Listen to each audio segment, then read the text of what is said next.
ओम श्री श्री परमहंसनाथाय नमः परमहंसनाथाय नमः परमहंसनाथाय नमः देवदेव महादेव परमहंसनाथ देव चरणारविंदर अनंत कोटि प्रणिपात। देखु आसंता काली पूर्णमी सकाशे चंद्रग्रहण सकाशे आज परमहंसनाथंकर मेंढा कोड़िया रात्र 10:30 मध्य प्रज्वलन है।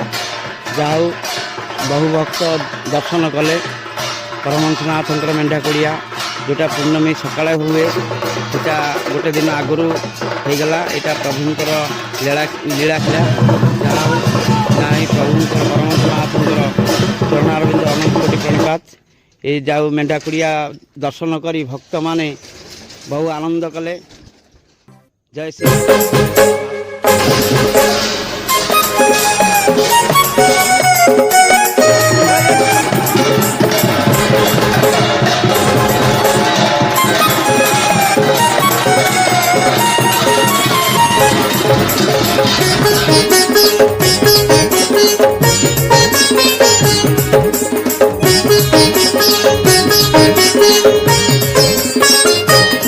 जय हंसनाथ अनाथर नाथ दुखी दरिद्रक नाथ जगी रही अछ संसार नाबकु बढ़ाइण दुई हाथ तीन शक्ति धरी होई अछ जात।